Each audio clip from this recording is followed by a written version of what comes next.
Right Rammohan గారు. జాతీయ పార్టీగా రూపాంతరం చెంది అన్ని ఒడిదుడుకులు ఉంటాయి, ఎన్నో సమస్యలు ఉంటాయి, అన్ని అధిగమించుకొని ముందుకు పోవడానికి ప్రయత్నం చేస్తున్నాం. ఎస్ రామ్మోహన్ గారు అందుబాటులో ఉండండి. ఎస్ రామ్మోహన్ గారు అందుబాటులో ఉండండి. మనం మళ్ళీ మాట్లాడదాం. మనతోటి పాపిరెడ్డి గారు రాజకీయ విశ్లేషకులు జాయిన్ అయ్యారు, ఆయనతో మాట్లాడదాం. పాపిరెడ్డి గారు నమస్తే సార్. నమస్కారం. పాపిరెడ్డి గారు, ఈ రోజున కవిత గారు ఒక సెన్సేషన్ క్రియేట్ చేయడం, పార్టీ పెడతాం ఒకటైతే, ఆ పార్టీ పేరు మరొక సెన్సేషన్గా క్రియేట్ అయింది ఈ రోజున, టీఆర్ఎస్ తెలంగాణ రాష్ట్ర సేన. ఇక ఆవిడ విధి విధానాలు కూడా చెప్పేశారు. పాంచజన్యం పేరుతో కవిత గారు విద్య కావచ్చు, వైద్యం విషయంలో కావచ్చు, ఇక అదేవిధంగా యువతకి ఉపాధి అవకాశాల్లో కావచ్చు, మరి అన్ని విషయాల్లో కూడా ఆవిడ తను ఒక క్లారిటీగా ఉన్నారు. సామాజిక న్యాయం సాధించాల్సిందే అనేది ఆవిడ యొక్క విధి విధానాలు చెప్పారు. పనిలో పనిగా మరి బీజేపీ కాంగ్రెస్ మీద పాక్షికంగా ఆవిడ విమర్శించినప్పటికీ డైరెక్ట్గా ఆవిడ బీఆర్ఎస్ మీద విమర్శలు గుప్పించడం, టీఆర్ఎస్ బాస్ ఒక మరమనిషి అయిపోయాడని చెప్పడాన్ని ఏ రకంగా చూడాలంటారు? ఇది బీఆర్ఎస్ పార్టీకి ఒక దెబ్బ కాబోతుందా, మీరేమంటారు? లక్ష్మీనాథ్ గారు, ఇప్పుడు ఒక రాజకీయ పార్టీ పెట్టే ముందు అనేక పరిస్థితులను పరిగణలోకి తీసుకొని ఒక రాజకీయ పార్టీ మనగడ సాధిస్తారు. ఉదాహరణకు ఆంధ్రప్రదేశ్ అంటే 2014 ముందు ఆంధ్రప్రదేశ్ రాష్ట్రం అంత తెలంగాణ, ఆంధ్రప్రదేశ్. ఇప్పుడు ఆంధ్రప్రదేశ్ రాష్ట్రంలో 1982లో ఎన్టీ రామారావు గారు తెలుగుదేశం పార్టీ పెట్టడం జరిగింది. అప్పుడు ఏముండదంటే, అప్పుడు ఒకటే ఒక పార్టీ ఉంటే కాంగ్రెస్ పార్టీ ఉంది. కాంగ్రెస్ పార్టీ మీద అప్పుడున్న పరిస్థితుల్లో తీవ్రమైన అసంతృప్తి ఉంది. కాబట్టి ఆ అసంతృప్తిని వాడుకొని ఎన్టీ రామారావు గారు ఒక రీజనల్ పార్టీ, ఒక ప్రాంతీయ పార్టీని తెలుగుదేశం పేరు మీద పెట్టారు. అది అప్పుడు ఆ ఆవశ్యకత, వ్యాక్యూమ్ అంటే రాజకీయంగా అది అవసరం ఉండే కాబట్టి అది ఎన్టీ రామారావు గారికి అది కలిసి వచ్చింది. అది ఆయన పార్టీ గెలిచి అధికారంలోకి రావడం జరిగింది, తెలుగుదేశం పార్టీ పట్టుకుంటే. అయితే అదే మనం మళ్ళీ కొద్దిగా తర్వాత చూస్తే, ఇప్పుడు చిరంజీవి గారు వచ్చి ఆయన ప్రజారాజ్యం పెట్టినా కూడా అది అప్పుడు ఉన్న పరిస్థితుల్లో 2009 కానీ లేకపోతే మిగతా పరిస్థితులలో అప్పుడు ఒక దిక్కు వైఎస్ఆర్, ఒక దిక్కు చంద్రబాబు నాయుడు బలంగా ఉన్నారు కాబట్టి ఈ చిరంజీవి పార్టీ కూడా పెద్దగా ఏం నడవలేదు. తర్వాత మళ్ళీ జనసేన కూడా మళ్ళీ 19లో జనసేన పార్టీ పెట్టినా కూడా అక్కడ ఓడిపోయి మళ్ళీ 23-24లో అలయన్స్ తోని వాళ్ళు గెలవడం జరిగింది. అయితే ఒక విషయం ఏంటంటే, రాజకీయ పార్టీ ఎప్పుడు పెట్టడం అయినా కూడా ఒక రాజకీయ ఆవశ్యకత, ప్రజల దృష్ట్యా అది అవసరమా లేదా అని చూస్తే, నేను ఒక పొలిటికల్ అనలిస్ట్ గా నిష్పక్షపాతంగా అంటే, ఇప్పుడు రాజకీయ పార్టీ పెట్టాల్సినంత ఒక వ్యాక్యూమ్ అన్నది తెలంగాణ రాష్ట్రంలో లేదు. ఎందుకు లేదంటే, ఇప్పుడు 2 జాతీయ పార్టీలు ఉన్నాయి. రూలింగ్ కాంగ్రెస్ పార్టీ, తర్వాత సెంట్రల్ గవర్నమెంట్ లో ఉన్న బీజేపీ, 2 జాతీయ పార్టీలు ఉన్నాయి. ఒకటి బలంగా ఉన్న భారతీయ రాష్ట్ర సమితి కూడా, బీఆర్ఎస్ కూడా. ఇప్పుడు ఈ 3 పార్టీల మధ్య ఇప్పుడు ఇది టీఆర్ఎస్ అంటే తెలంగాణ రాష్ట్ర సేన ఏదో పెట్టుకుంటున్నది. అది టీఆర్ఎస్ అని పెట్టినంత మాత్రాన అదేమి జరగదు. కానీ ఒకటి ఏంటంటే, నా ఉద్దేశంలో ఇప్పుడు పొలిటికల్ వ్యాక్యూమ్ అనేది లేదు. పొలిటికల్ వ్యాక్యూమ్ ఒక పార్టీ అవసరం లేకుండా ప్రజలు ఆదరించారు. రెండోది, మీరు మాట్లాడుతూ లక్ష్మీనాథ్ గారు ఏమన్నారంటే, ఆమె అమ్మ లెక్క అవతారం చెందుతున్నది, అమ్మ లెక్క అవుతుంది, జయలలిత లెక్క అవుతుంది అంటే, అక్కడ మీరు ఒక విషయం గమనించాలి. జయలలిత ఆల్రెడీ ఉన్న ఎన్టీ రామచంద్రన్ పార్టీ డిఎంకే ఆమె బలోత్పత్తి, ఆమె కొత్త పార్టీ పెట్టలేదు. ఆమె అంతకుముందే అన్నాడీఎంకే రామచంద్ర గారు ఉన్నప్పుడు ఆమె జనరల్ సెక్రటరీ ఉంటే, తర్వాత ఏదో ఆయన చనిపోయిన తర్వాత అంతర్గతంగా ఏఐడిఎంకేలో కొన్ని గొడవలైన తర్వాత కూడా ఆఖరికి అంతిమంగా జయలలిత ఎమర్జ్ అయ్యి ఆమె ఏఐడిఎంకే పార్టీని మళ్ళీ అది రివైవ్ చేసి, అంటే మళ్ళీ దాన్ని అధికారం తీసుకురావడానికి ప్రయత్నం. కానీ ఇప్పుడు కవిత గారి విషయంకి వస్తే, కవిత గారు కొత్తగా పార్టీ పెట్టారు. ఈ కొత్తగా పార్టీ పెట్టడంలో ఇప్పుడు 2 విషయాలు ఉంటాయి. కవిత గారికి ఉన్న యాంటీసిజన్స్ అంటే, కవిత గారికి ఉన్న ఆమెకున్న లక్షణాలు ఏంటి, ఆమెకున్న ఏంటి, ఒక పార్టీ పెట్టి, ఇప్పుడు ఆమె పార్టీ పెట్టి ఈ తెలంగాణ రాష్ట్రాన్ని ఉద్ధరించడానికి ఆమెకున్న అవకాశాలు కానీ, లక్షణాలు కానీ, ఆమెకున్న వ్యక్తిత్వం కానీ చూస్తే, ఇప్పుడు ఆమె మొత్తం రాజకీయ జీవితం అంతా కూడా నేను ఇక్కడ మళ్ళీ టీఆర్ఎస్ గురించి, పాత టీఆర్ఎస్ గురించి, కేసీఆర్ గురించి కూడా చెప్పాల్సి ఉంటుంది. ఒకవేళ నిజంగానే కేసీఆర్ కొంత మేరకు ఆ కుటుంబానికి వీళ్ళ అధికారం ఇవ్వకపోతే కవిత ఎక్కడ ఉండేది? కవిత కేవలం కేసీఆర్ గారి బిడ్డ. 2014 ఒకటి చెప్పండి పాపిరెడ్డి గారు, ఈ రోజు పార్టీ పెట్టినప్పటికీ కూడా ఈవిడ కొన్ని అలిగేషన్స్ అయితే చేశారు. తాను అంతకుముందు గతంలో అధికారంలో ఉంది కాబట్టి ప్రతిపక్ష పార్టీలు అడిగే ప్రశ్నలకి రేపొద్దున ఈవిడ కూడా సమాధానం చెప్పాల్సి ఉంటుంది కదా. తప్పకుండా అదే చెప్తున్నా. అదే లక్ష్మీనాథ్ గారు ఒక నిమిషం నాకు చెప్పనేయండి. ఇప్పుడు ఎందుకు నేను ఇవన్నీ చెప్తున్నానంటే, ఇప్పుడు 2014 అధికారం వచ్చిన తర్వాత అధికారం బాగా అనుభవించిన వాళ్ళలో కేసీఆర్ కుటుంబం.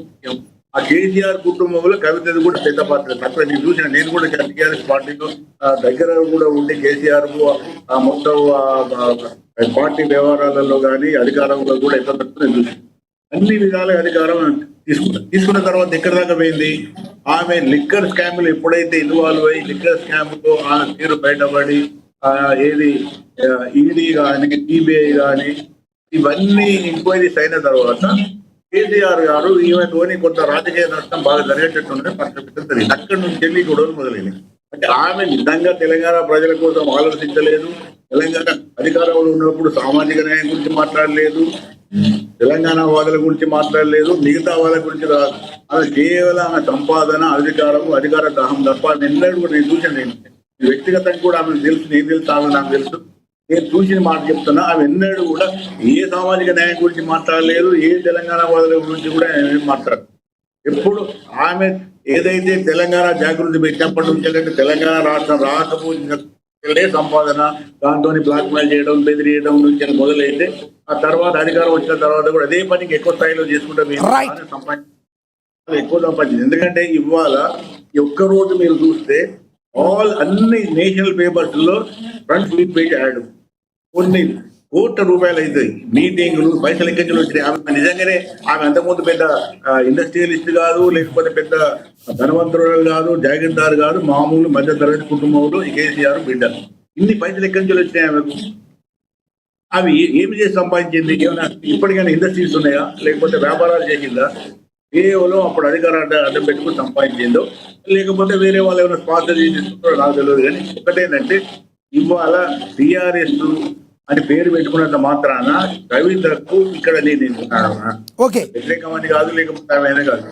ఆమె ఎందుకు నేను ఇంత తీవ్రంగా పరుషంగా మాట్లాడుతున్నా ఆమె వ్యక్తిగతంగా మొత్తం 2014 ముందు చరిత్ర కానీ 14 తర్వాత నుంచి 2023 వరకు లిక్కర్ స్కామ్ బయటపడే ముందు వరకు కూడా ఆమె ఎప్పుడు కూడా ఇప్పుడు మాట్లాడుతున్న విషయాలు ఏవి కూడా పెద్దగా మాట్లాడలేదు. సామాజిక న్యాయం గురించి అసలే మాట్లాడలేదు. వాళ్ళ కుటుంబం, వాళ్ళ కమ్యూనిటీ. ఒక్కటి సార్ తాత్కాలికంగా బీఆర్ఎస్ పార్టీకి ఏమైనా నష్టం చేకూర్చే అవకాశం వచ్చే సార్వత్రిక ఎన్నికల్లో అయ్యే అవకాశం ఉందంటారా? కొన్ని ఓట్లు చీల్చే అవకాశం ఉందంటారా?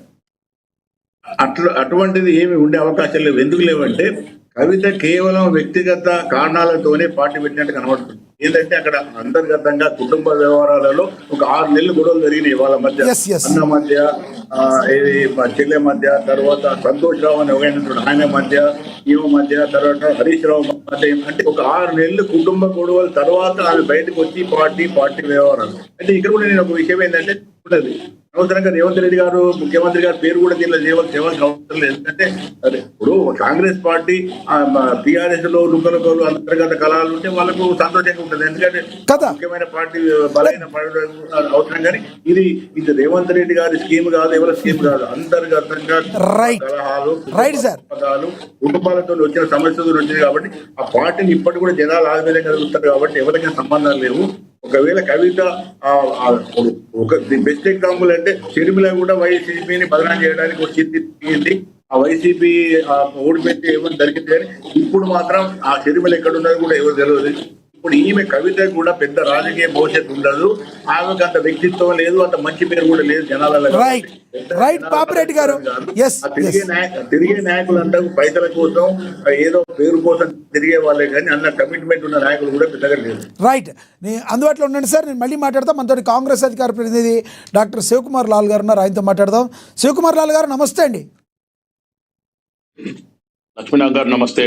ఏంటి సార్, ఏంటి ప్రజల జీవితాలతో మరి బుల్డేజర్లతో కడుపులు కొట్టే ఒక కర్కోటకుడు అని చెప్పి అభివర్ణించారు మీ సీఎం ముఖ్యమంత్రి రేవంత్ రెడ్డి గారిని. వాస్తవం ఉందా? కవిత గారి పార్టీ గురించి ఏం చెప్తారు మీరు, టీఆర్ఎస్ గురించి? అది టిఆర్ఎస్ అంటే ఫుల్ ఫామ్ ఏముంది లక్ష్మీనాథ్ గారు? తెలంగాణ రాష్ట్ర సేన అంట, కానీ బీఆర్ఎస్ వాళ్ళు దాన్ని తెలంగాణ రేవంత్ సేనగా అభివర్ణిస్తున్నారు. వాస్తవం ఉందా? ముందుగా ఏఎన్ఎన్ న్యూస్ ప్రేక్షకులకు, మీకు ప్యానెల్లో ఉన్న వారికి నమస్కారం. నమస్తే సార్. అయితే మొత్తానికి కవితకి కొత్త పార్టీ ఈరోజు ఆవిర్భవించినందుకు ఆమెకు నా తరఫున శుభాకాంక్షలు. అదే కాకుండా ఏదైతే గతంలో ఇప్పుడు మన పాపిరెడ్డి గారు మాట్లాడినట్టు కాకుండా ఆమె ఏదో మార్పు కూడా చూపిస్తే బాగుంటది. మొన్న ఖమ్మంలో కానీ ఇంకొక దగ్గర కానీ విషాధారన్ మహారాజ్ ని ఎంబడి పెట్టుకొని ఎట్లయితే ఒక ఇష్యూ బేస్డ్ పాలిటిక్స్ చేసిందో, ఒకవేళ ఆ దిశగా కనుక పోతే విత్ ఇన్ నో టైంలో కూడా రేజ్ అయ్యే అవకాశం ఉంది.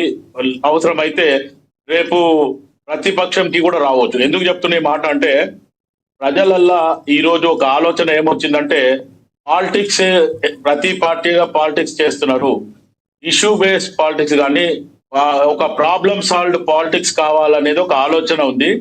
అయితే గతంలో ఇదే కవితని నేను కూడా ఎన్నో సార్లు లిక్కర్ రానని, లేకపోతే నువ్వు బుర్జ్ ఖలీఫాలో ఎట్లా సూట్లు సంపాదించినవని, డాలర్స్ కాలనీకి ఇల్లు ఎట్లా వచ్చిందని, లేకపోతే నువ్వు బ్యూటీ పార్లర్ పెట్టినావు, ఆ బ్యూటీ పార్లర్ లో నిజంగా ఎట్లా సంపాదించినావు చెప్తే నేను ఇంకా తెలంగాణలో మహిళలకు చెప్తా అని చెప్పి నేను కూడా గతంలో చాలా సార్లు మాట్లాడడం జరిగింది, మన ఛానల్ కానీ ఇతర ఛానళ్లలో లైవ్ డిబేట్ లో.